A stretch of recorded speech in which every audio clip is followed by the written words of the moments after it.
are they going to be external to us? How are we communicating with them?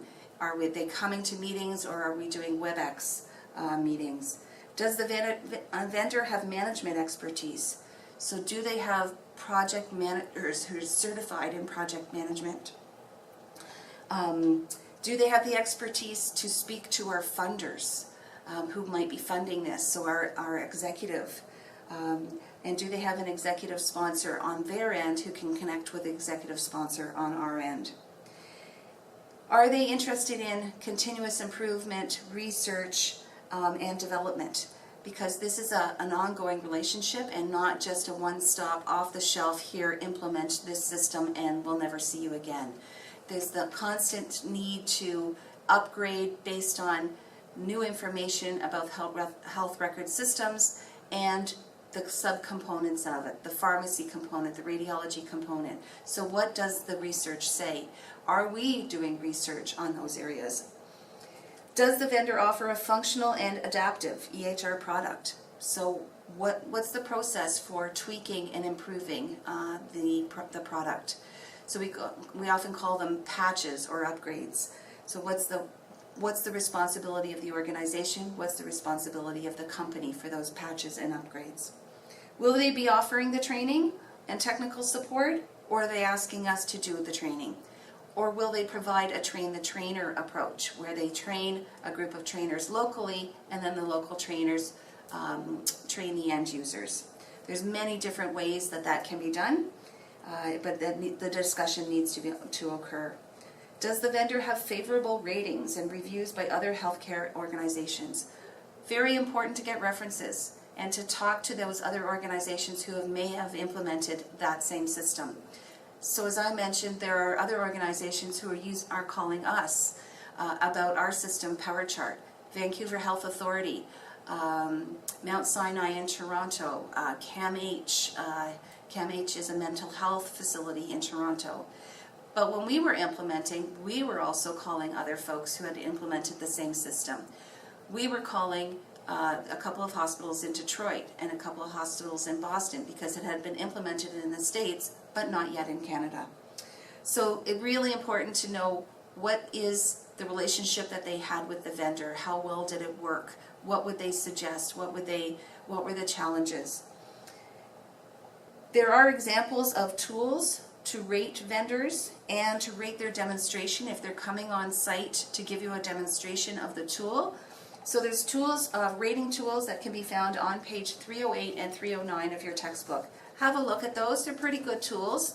And what they do is they help you be objective when you're meeting with the different vendors. And particularly if you're meeting with a lot of different vendors, it can really help you separate what one vendor has and can do for you versus the other vendor. And you can do that objectively. Next slide, please.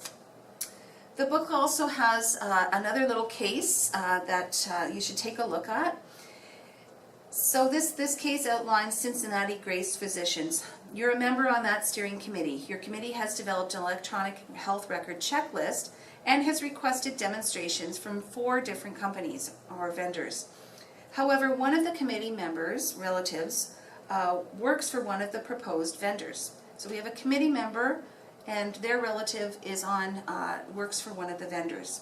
Several members of the committee are concerned that the member will try to persuade the rest of the committee to select that vendor where the relative is employed. What measures should the committee implement to ensure an objective evaluation of all 4 EHRs?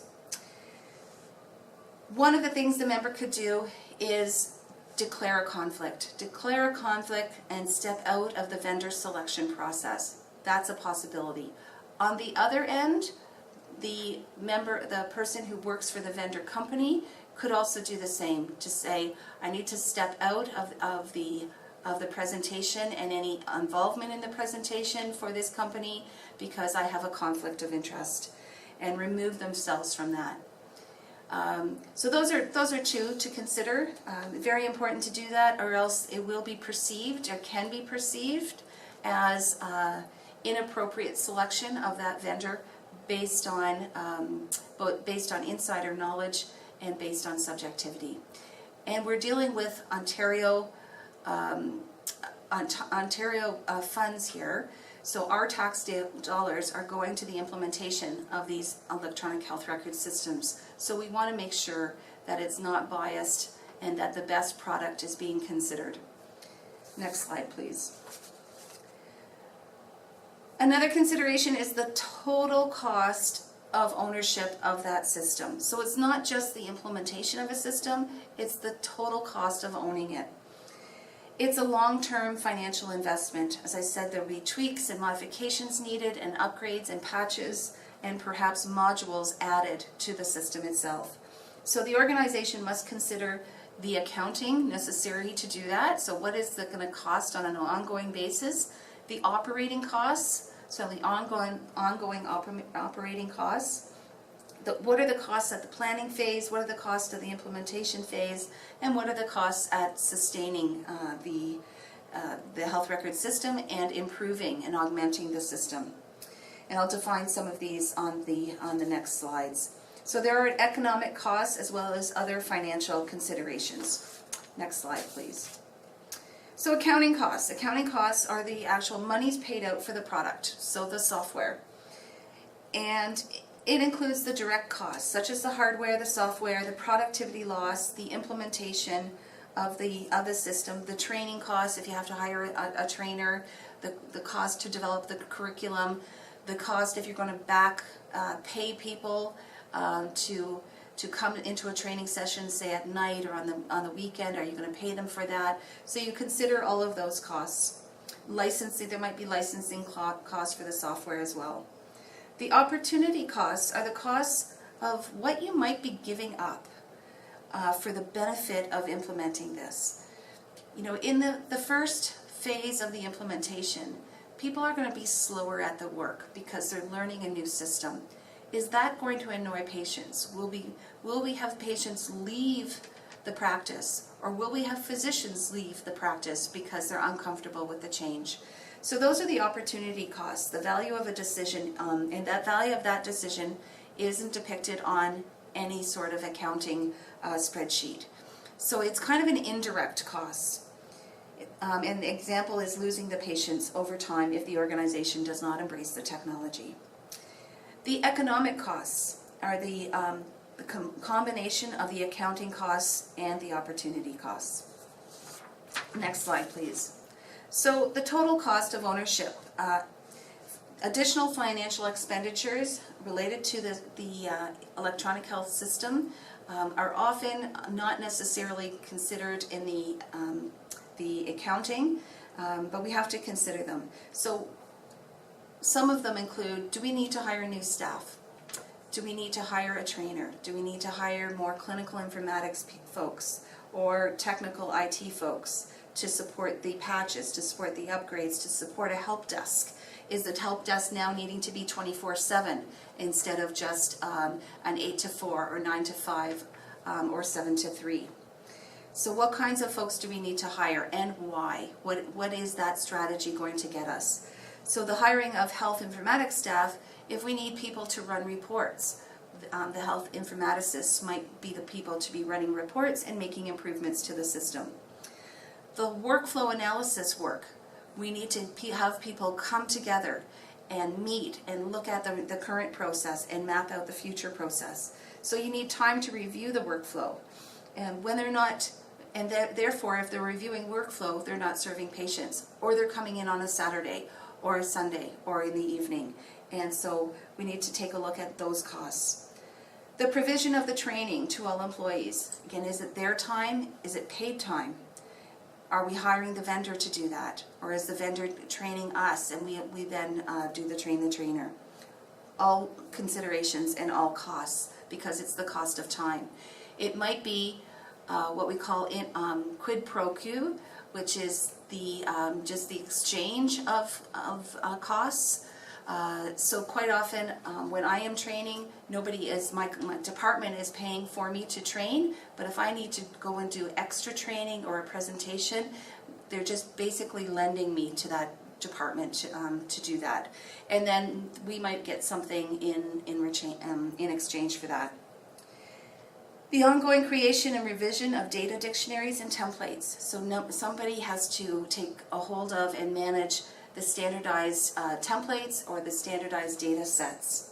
So templates can be a templated lab order set where somebody says, yes, these are the things that we want on the screen when we're ordering blood work or when we're ordering chemistry tests or urinalysis. They can also be documents. You know, this is a clinic note, and this is what the template of the clinic note has. It has the date, the patient's name, their PIN number, the reason for their visit, the discussion that was occurred in the clinic, any treatment that occurred in the clinic, and what's the follow-up action plan. So those can be templated and loaded into the system, but that takes staff to do it, and it's a cost to the organization. Other financial factors, the hardware, of course, the initial cost, the maintenance, and the potential replacement. So computers break. There are new computers that get introduced that are faster, quicker, have more gigs, etc. So the cost of improving the hardware. Do we need new hardware? Here at the hospital we implemented workstations on wheels. We called them WOWs. And they're workstations that are able to be rolled right into the patient's bedside, and the physicians can order while they're assessing the patient and while they're talking to the patient. Or sometimes those workstations are just outside the patient's room and the team will come back out of the room and then do it just in the hallway. But of course there's privacy considerations in the hallway, which is why some people actually bring it to the bedside. The cost of the software, is it a one-time cost or there are ongoing costs associated with licensing fees? So it could be a one-time licensing fee for a certain amount of employees, but what happens when employees turn over? When that employee leaves the organization and another one comes, do they just pick up on that license or do we need a new license? What if we add employees? What's the cost for new licensing? Electronic claims and remittance of e-prescribing. There's all kinds of costs that are associated with that. The implementation of the training, the cost to do a training plan, to install the system in a test or training domain, and to build that in the training and test domain, and then to write out the curriculum for the user acceptance testing, so the bringing of the users together to test the system, and we want to make sure that those are frontline users as well as the IT folks, that they're coming together to test and train on the system. And then, if further, that can be like a pilot testing, and then the further rollout plan for the implementation of training of all staff. Another financial consideration is the ongoing maintenance, the support. So again, do we need a help desk? Do we need to train the help desk? So not just the end users, but the people who are going to support the end users. And what will that look like? Will that be e-learning? Will that be classroom training, etc.? Will it be all of the above? And what happens if we do add an enhancement to it? How will we then circle back out to the users and let them know what the enhancement is and what the new functionality is? Downtime recovery, depending on the type of system, whether it's cloud-based or whether it's actually on a server, an internal server, we have to consider what the costs would be to downtime. And if the system did go down, what would we do to repair that? And how would we back order? Would we upload things if it was down for an hour? Would we take what was done within that hour period of time? Perhaps it's paper ordering or putting notes on paper. Do we then go back and upload those into the system? Because if we do, it's a cost, right? It's somebody's time to do that. Next slide, please. Regular maintenance of the electronic health record system is so essential so that the system supports are identified. We want to make sure that whenever there's new evidence coming out about radiology tests, about medications, etc., or lab tests, that the system is consistent and is supporting those changes.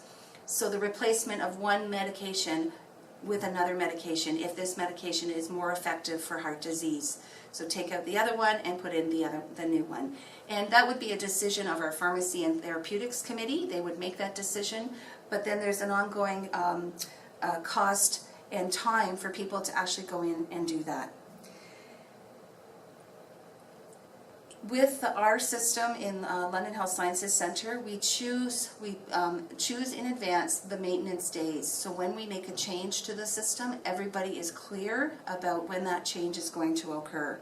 And it occurs not only in the live system, it also occurs in our training system, so that the training is always updated and is consistent with what's at the actual workflow.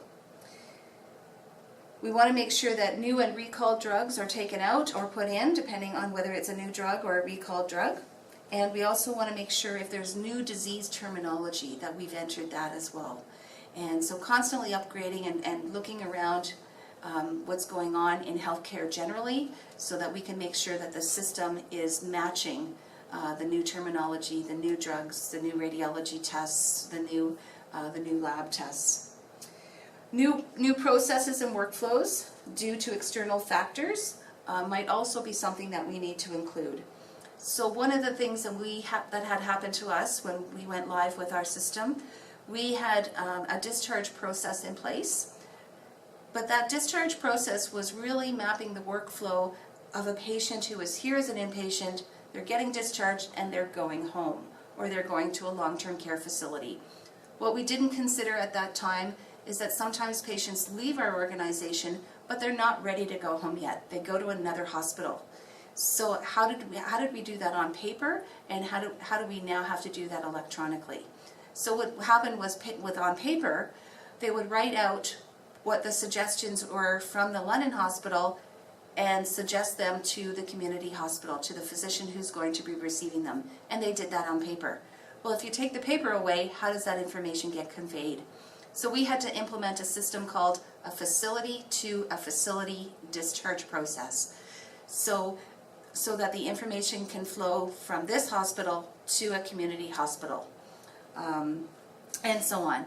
When the long-term care facilities have their electronic health records, eventually, hopefully, through the Ontario government, we'll have a connection to them, and we'll be able to transfer that information to the long-term care facilities. As I said last week, there hasn't been the focus on long-term care in past years, but the focus is now shifting to getting people out of hospitals and back into their places of residence, and making sure the information goes with them. So right now it's currently a paper process, and we want to make that an electronic process, again, so that the long-term care facility knows what they need to do to continue the care of that patient. Next slide, please. Organizations options. Healthcare facilities may perform different kinds of analysis, but one of the one that's really important is the return on the investment. Is it worth it? Is it worth it to make this change? What's the benefit to the organization, to the patient, to the providers of care, and all of the administrative staff that support all of that? So is it worth it? It's a performance measurement that calculates the benefits or gains of an investment. One of the target return on investment items that we did locally was that we want to decrease medication errors by 25% with the implementation of electronic health record system. So it has to be goal driven and data to support that goal. So how do we measure that? We measure that by the number of alerts that we get when a medication order does not match up to what's been entered into the system. So when the nurse goes to administer a medication, they will scan the armband of the patient, which has a barcode. They will also scan the medication container.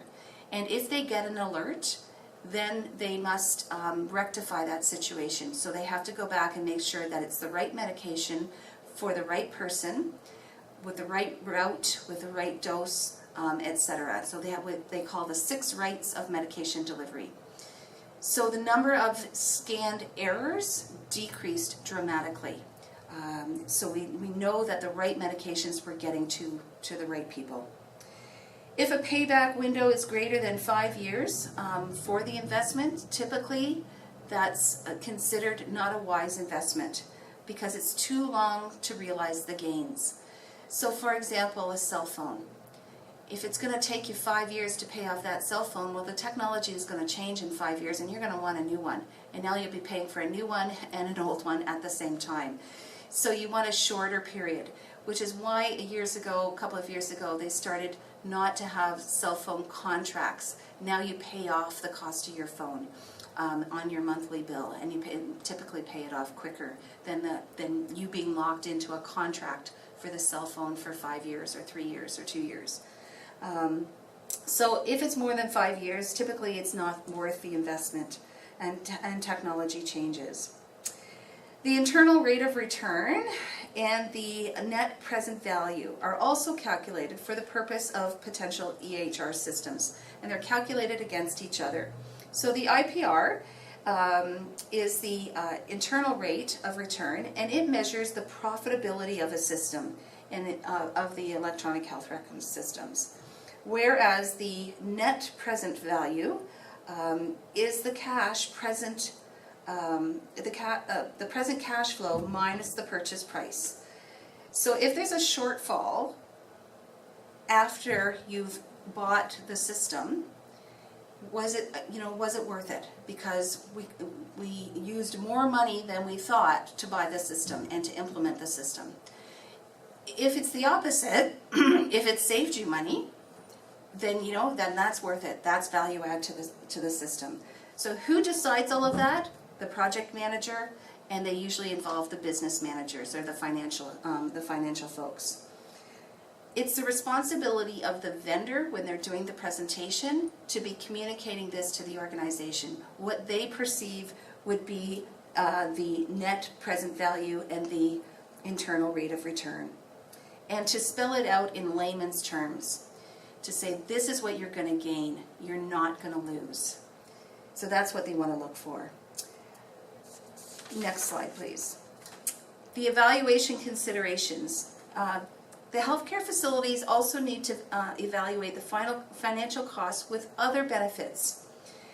So the electronic health record not only will sometimes decrease the costs because duplicate tests aren't being ordered, but also patient safety is increased and patient experience is increased. So you have to weigh the financial costs and take a look at them also in the context of the benefits that are going to be realized. Sometimes with our system, at least I know that some of the other benefits that weren't really considered in the project management implementation, but are things like safety alerts. So if a duplicate medication has been ordered, when the physician goes to order it the second time, they get an alert to say, hey, this patient already is on that exact medication, so you probably don't want to order it again. It gives them that pause for them to say, oh yeah, they already have that. So it's a patient safety. It also will house the patient's allergies. So when it's documented that a patient is allergic to something, whether that's a medication, an environmental allergy, or so it could also be a food allergy, they're alerted to the fact that they have allergies. And so therefore, when they're ordering a diet for the patient, they can say, this patient is allergic to peanuts. And so therefore, we would need a peanut-free diet or a gluten-free diet. So not only the allergies, but also the intolerances and the sensitivities that patients may have. So sensitivity to scent, so to perfumes and colognes, and also intolerances, maybe perhaps like a lactose intolerance or a gluten intolerance. After financial data is realized and considered, both in the context of financial costs and benefits and those other benefits, it's important to now determine the level of acceptance. So after weighing all the benefits and all the costs, are we now ready to accept a system? And what system will we then accept? If the staff do not accept the concept of EHRs, the path towards implementation and adoption can be very, very challenging. I always talk about the what's in it for them. Depending on the stakeholder that you're talking to, you need to appeal to them. This system will do this for you, which will save you this. Whether that's money, whether that's time, or it will increase your ability to be at the bedside with the patient. So you need to figure out what it is that's meaningful to them, and to appeal to that, and not just, this is a good system, we're going to implement it, we think it's going to decrease our costs. Physicians are focused on their patient care and their patients. They want to know, what's this going to do for patients? Next slide, please. So checkpoint, true or false? Flow charts are commonly used during workflow analysis. True. So those workflow flow charts are very, very prevalent in any project management and the implementation of a project. Next slide, please. Second checkpoint, true or false? Opportunity costs are clearly depicted on accounting spreadsheets. False. Opportunity costs are usually the ones that are not tangible. It might be it's looking at what you might be giving up, or what you might lose when you implement this system to get the benefit of that system. Sometimes it's something like reputation, right? If you go to a new system and people are very slow to adopt it, or they're negative about it and they talk negatively to patients about it, it might impact the reputation of the organization. In London, we were kind of worried about that. We went live, as I mentioned, with 10 hospitals, and we're a very large teaching hospital. We bring in 186 new students every year who are past medical school and doing their residency. We were worried about what if residents wouldn't come here because we were implementing a new system. Thank goodness that did not come to fruition. We still had the same amount of folks applying to come here, and the same percentage of folks who were at medical school here who then applied to residency here. So the same number who are coming from external and the same number coming from the internal medical school, thankfully. Next slide, please. So in your book there's another case. Many times healthcare organizations state the implementation of the EHR system and it has a significant return on investment. To view one perspective, what I'd like you to do after the lecture today is to read the case about Coastal Medical in 2002 and their view on the return of investment of their EHR implementation. What did the article say were the 3 key areas that benefited from implementing that system? So that's for your homework, if you will, after today's presentation. Next slide, please. There are common implementation issues that tend to surface.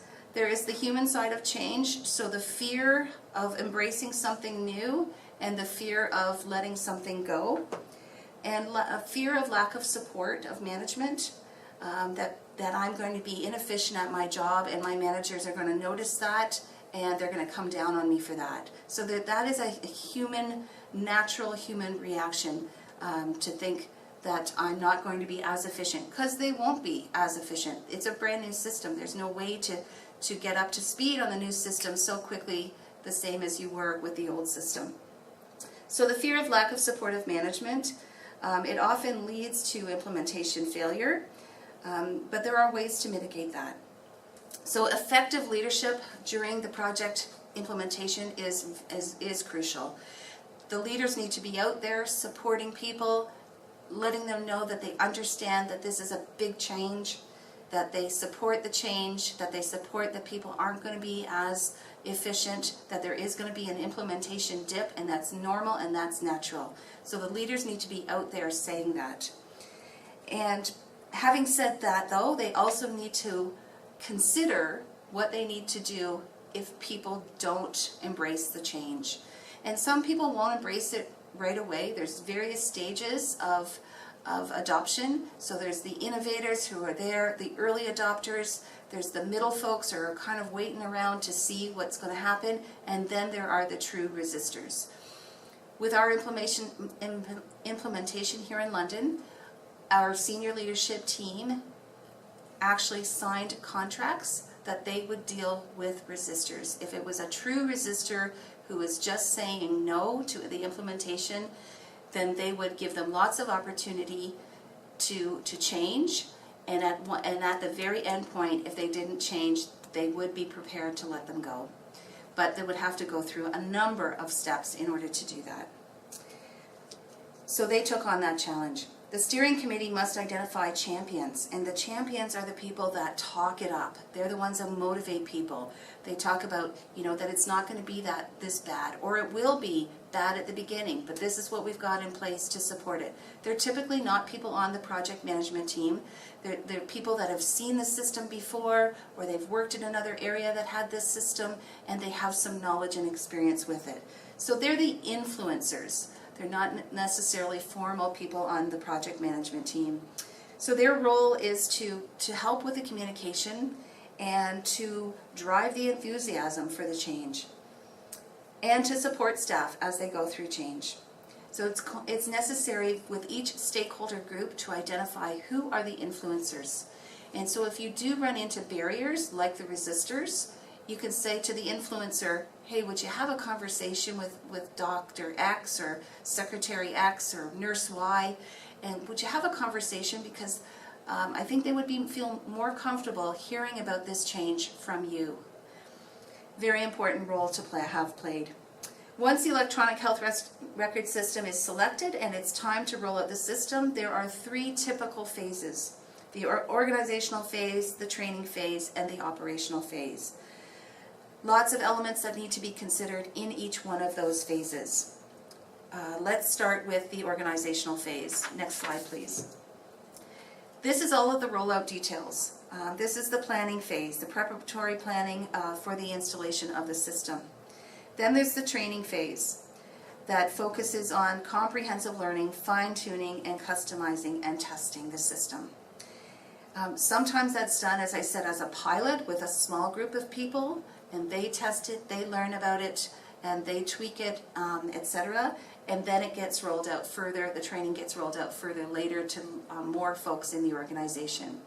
The reason it's done that way is so that ultimately you're not training and fixing at the same time. The danger of training and fixing at the same time is you'll have one group who have had this set of training content, and then you fix something, and now you move to a next group. And so the first group doesn't know what the second group knows. And you may not have time to go back to the first group. The other problem with that is quite often if you're building and training at the same time, the trainers will lose lack of credibility. And I've had this happen to me, where I've been up and in front of the classroom training and the screen looks totally different than what I'm talking about, because they're building as I go. So now I always ask, if I'm the training lead, what is the date that you're no longer building? What's the stop date of the build? Then you implement the training, and if you need to circle back, you make the changes after the training has been completed. Or you set a time where there'll be no more training, and then you'll communicate back to the initial groups of any changes that you've made. Very important to do that, because we've lost credibility before with that. The rollout ends with the operational phase, which includes launching the system. So the organization needs to decide, is it going to have a big bang approach in terms of implementation, or is it going to be piloted, or is it going to be phased? When we went live with computerized provider order entry, we chose a phased implementation for the larger group. So the larger group included all 10 hospitals in our LIN, our Local Health Integration Network. So we went live first with the smallest hospital, which was Alexandria Hospital in Ingersoll, 15 minutes west of here. And we went live with them in October. Why? So we can learn from a small group. Now that small group was different than London, but we still learned from them.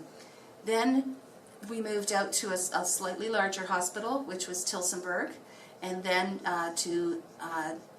from there to St. Thomas, then back into up to Strathroy and Fort Counties, and we left the large organizations to the very end. St. Joseph's went live and implemented before University in Victoria, because it's a little bit smaller, but then University in Victoria Hospital were the last to implement the system. And that worked for us for that kind of implementation, It may not work for other organizations. They might need to go live with everyone all at once on one day, and that certainly has been applied before. So some considerations, or you can do little pilot groups along the way, which is kind of like phasing it, or just have one group initially learn from it and then roll out the rest. Prior to a go-live date, again, extensive testing of the hardware, the software, the backups, the networking, the connectivity, and the recovery are all essential. So that's also needs to be built into the training. What happens if the system goes down? What do we do? We look for paper forms. We fill out the paper. We write the orders on the paper. We put it in the hard copy chart. Who's going to take that information later and upload it back into the system? Is that going to occur? Also, we have some computers who take a snapshot of the patient's charts every hour.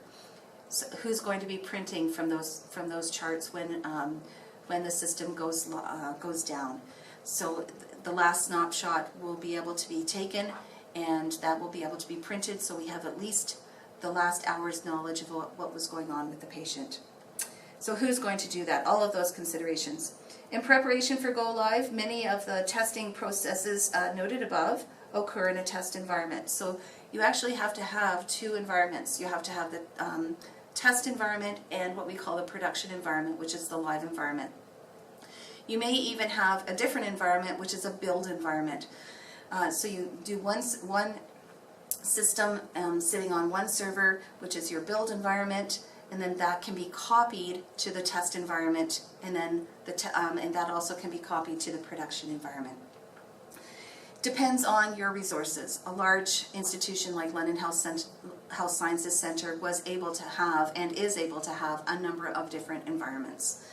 But a small local community hospital or a small family physician's office may not have the resources financially and the human resources to support that. So they might be just going live, that's it. One system on one server, or cloud if they don't have the money to house a server. Next slide, please. So another case, one aspect of the health record is to plan for a technology outage. So Boulder community in Boulder, Colorado learned this lesson when they experienced a computer outage.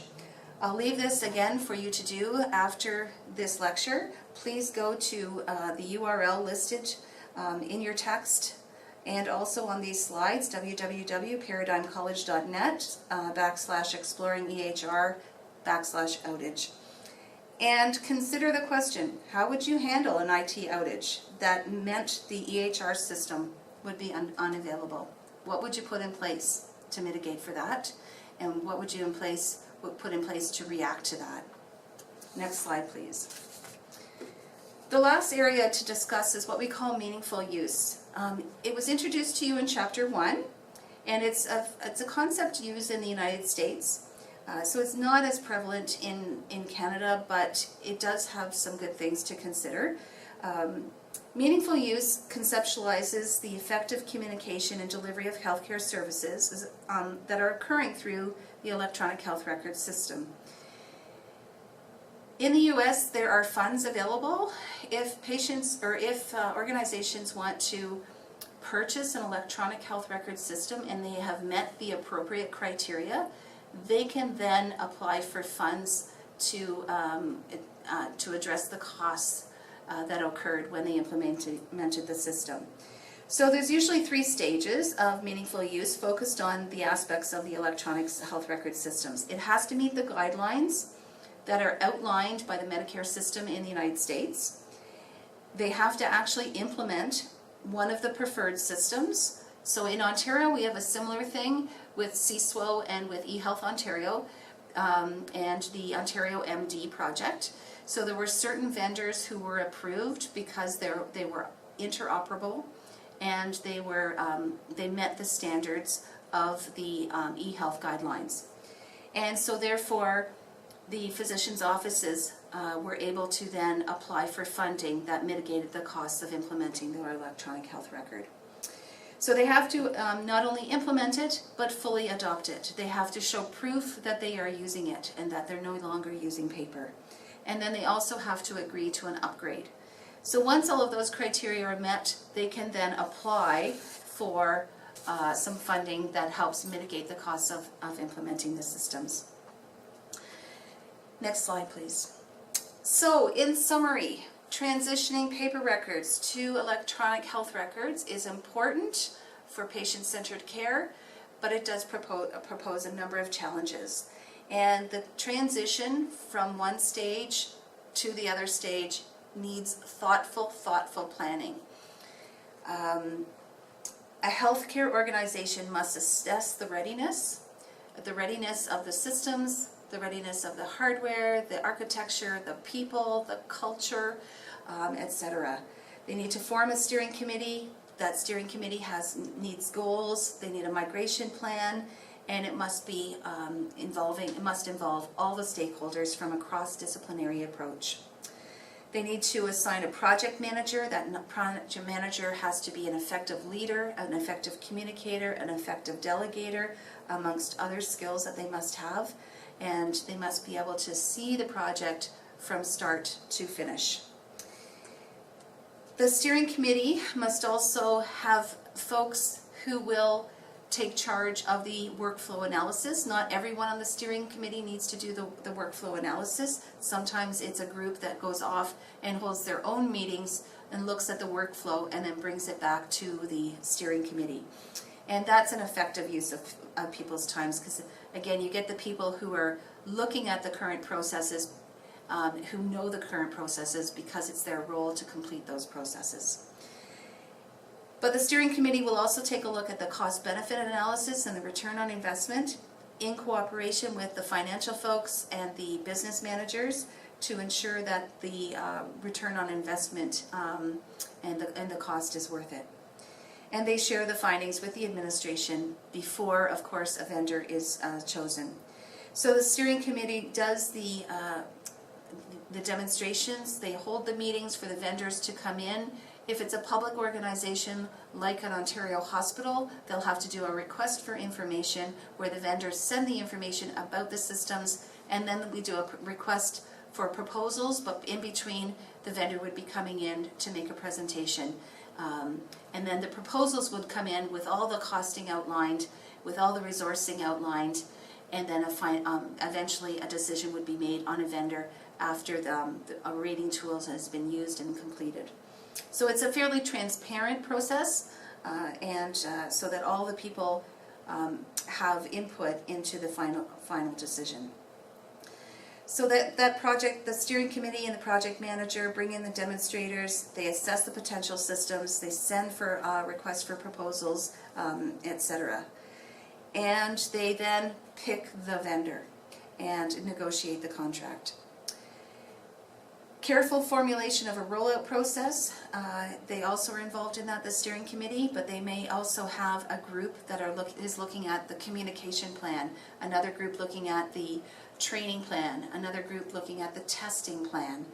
So they can have subgroups involved if it's a large implementation. A decision needs to be made on a go-live date, and whether that's a phased go-live, or whether that's a pilot and then a large group go live, or whether that's a big bang go live. On this date, we are flipping the switch. So a go live date needs to be decided upon. The internal champions must be also identified to foster engagement and to foster buy-in and to also support the smooth transitioning of folks. And the executive leaders must be involved if things need to escalate up to an executive member for a decision to be made, whether that's a financial decision or whether that's a human resource decision dealing with resistors to change. So that's the conclusion of this chapter. The next class will focus on the readiness checklist. I wish you all a good night, and thank you very much for listening to this presentation. Take care, and we'll see you soon.